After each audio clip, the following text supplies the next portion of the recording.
I've openly said Allie's my favorite just because of the instrument she plays, and she's awesome. But you can't go wrong. Like, just because that's my favorite doesn't mean it's that she's by far the best. They're all uniquely amazing. Son of a. Son of a. Son of a. Son of a. Son of a. Son of a. Son of a.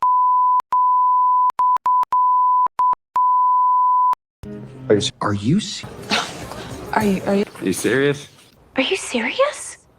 All right, welcome back, TWA, and this is the last day of episodes 5 and 6. We've gone through 1, 2, 3, and 4 already, and thanks to Larry Butler 8948, we are going to finish up the series, Mayday in the Making, and I am super excited to see what we've got to learn more about our girls.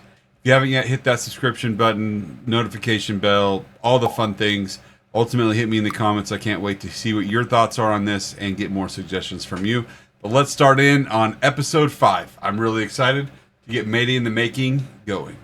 We had never really worked with people outside of like our trusted group.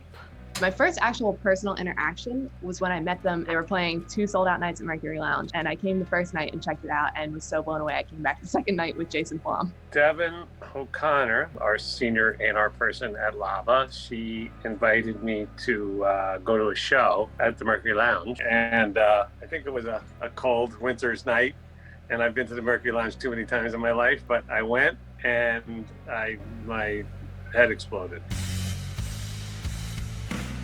Going from being an independent band to a signed band is a very big change, because we have been independent since we started and we had been doing really well. For years, we've always kind of seen where the band is going independently. We started seeing this growth, and we would ask ourselves, it's like, how far can we take it ourselves? And then when is it time to start searching for partners? We just didn't want to sign with someone who would take control over our music. When Lava approached, Amen. it was just like an amazing opportunity for us. That's like the first thing I thought of is some of the artists and what they lose when they sign. And obviously they've got the right people around them and everything, so, and it's too late anyway, and they're not going to listen to what I have to say.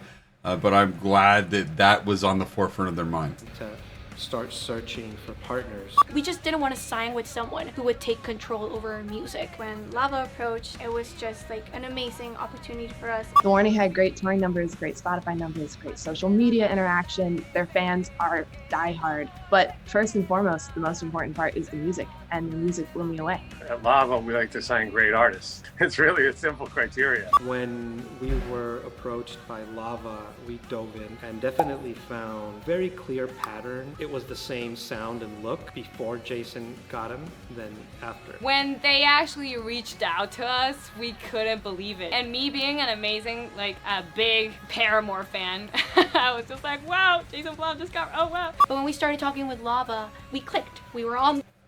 Okay, so you guys may not be very impressed with this, but I have no clue who or what Paramore is. So my guess is I probably should Google that before too long, but at the same time, I'd kind of like for one of you to send me a song that I should introduce myself to them with. So, no idea. Paramore, no clue. On the same page. I knew that this was the step that we had to take, that we would be able to like to be on another level now. It took a long time. We were negotiating for 7 months. But we finally did it. Signing with Lava was like a game changer for us. Complete game changer. When we signed, it was so, it was just such a big relief. And now, with the whole Lava team behind us, I feel super powerful. Honestly, I am so grateful. We're this super strong team. Being the first rock band in Latin American history to sign with a US major record label definitely has to be my proudest moment, and every grain of sand that I contributed to that is something that I'll cherish forever. That's one for the books. Ever since we signed, we've Oh, gotten that bass line. Do-do-do-do-do-do-do. Contributed to that is something that I'll cherish forever. That's one for the books. ever since we signed, we've gotten like so many opportunities. Like we got to record our third album during a pandemic. With the power of a record label, we can make songs for different artists. We can get our songs in movies or anything. Like the possibilities are endless. Our earliest goals for the band, like we're gonna learn this song and we're gonna rock it, we're gonna be on time. I mean, those are still goals, but as we grew, like up until now, our goals have changed drastically. I would just really love to play all over the world. And Okay, so right now, Danny said something that I think everybody should pay super attention to. I don't care. I mean, I care about what we've already heard, what we've already seen, what we're about to see. But from a coaching perspective, one of the most important things is reevaluating yourself, changing your goals. Don't just set a goal and stick with it no matter what. Do you want to accomplish all of your goals? Absolutely. But the difference is you're changing each day. Your journey is going to change and mold you differently. And just the fact that she has just stated how they're readjusting things, it just, the maturity level, it shouldn't surprise me. It doesn't, but does. Like, it's just amazing.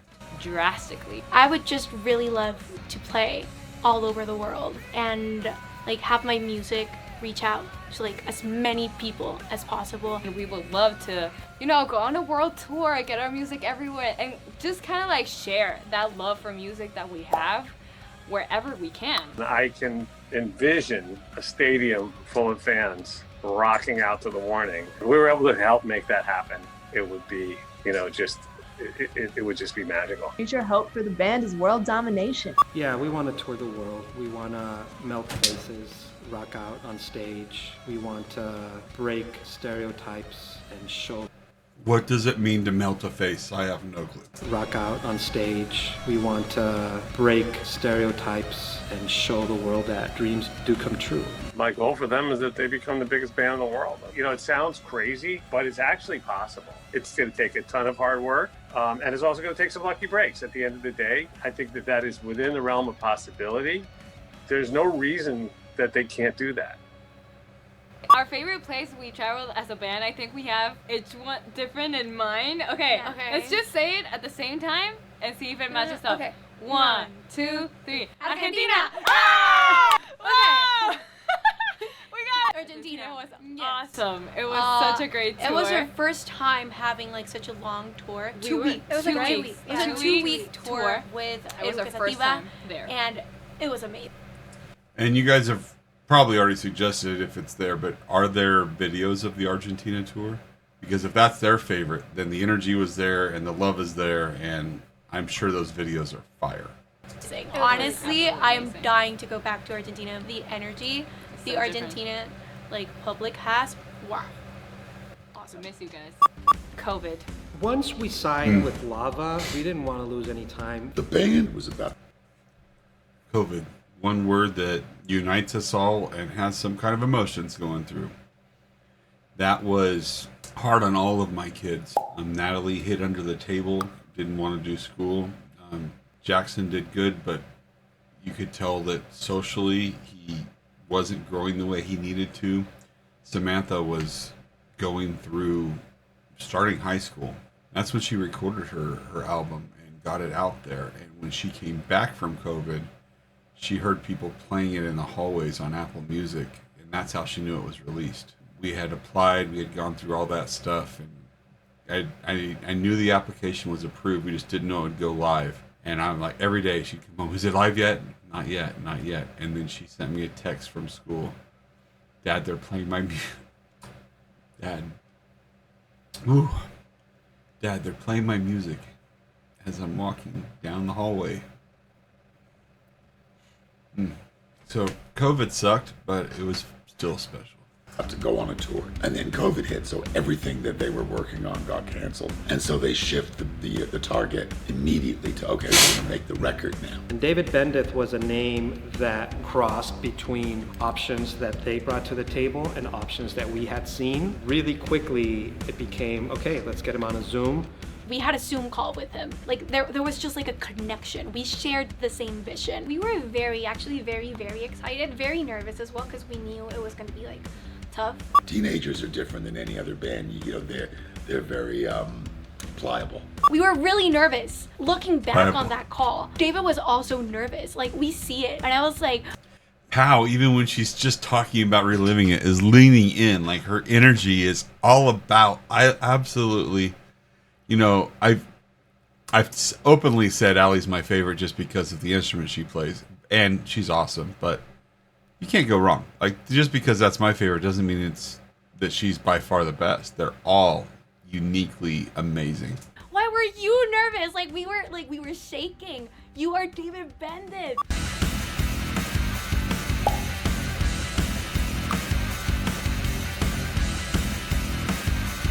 Making an album in the middle of a global pandemic was a very unique experience. We started lockdown on March. We had not left our house until September. We were really respectful of the safety of it all. Obviously, it was COVID, and the first thoughts across my mind were, how is this going to work? But what we did was we were in the bubble. We decided after a lot of conversations about it that we were going to record it in New Jersey. We did COVID testing, we traveled with seat covers and masks and face shields and gloves, antibacterial and sprays and wipes.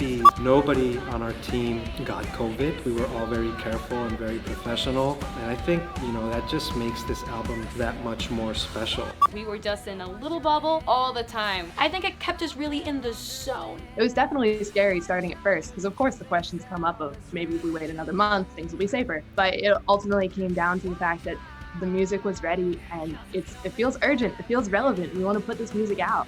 Working with David and Rick was a very new experience for us. Actually never worked like this much with people who only talk in English. Their English is amazing. My Spanish is absolutely awful. The one time that I brought up a mispronunciation, I can't remember if it was Danny or Powell, one of them said something and I jumped on it.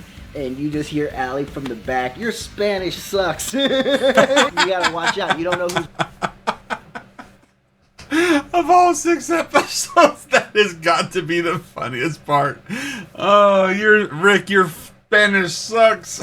Just hear Allie from the back, your Spanish sucks. You gotta watch out, you don't know who's waiting in the wings to get you. This third album, I am so proud of what we did with it. It came out very generational, very social. More than anything, I think we want to call out people to think. It's about Gen Z, it's about technology, it's about communication. The new album is the world from New Warning's perspective. Since we evolved as people, we changed, our views of the world changed, we grew up. I think our writing and our music changed and grew as well. In this instance, you could tell that each one of them had spent time honing their craft and practicing. I saw a crack in the door where I could push them and I could open a world to them where they could be less rigid. Even though it's tough and they don't like it, they're built to withstand it. And so you could push them.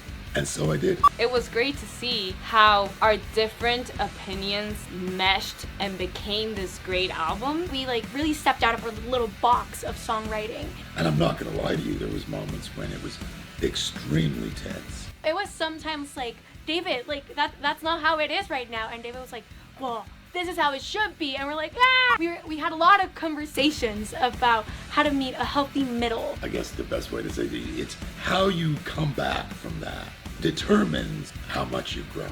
Working with them was incredible, and we all got to learn so much from the process.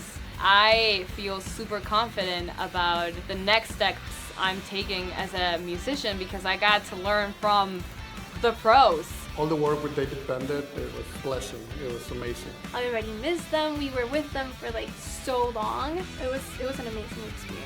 I hope that this record goes platinum and we all have plaques on our walls. As far as for the band, I wish them all the success in the world. We know that we have much to learn every single day. There's always something more. My dreams and goals for them is for them to grow as players, to keep writing songs. But my biggest goal for them would be to stay in touch with who they are and never lose that. Our love for what we...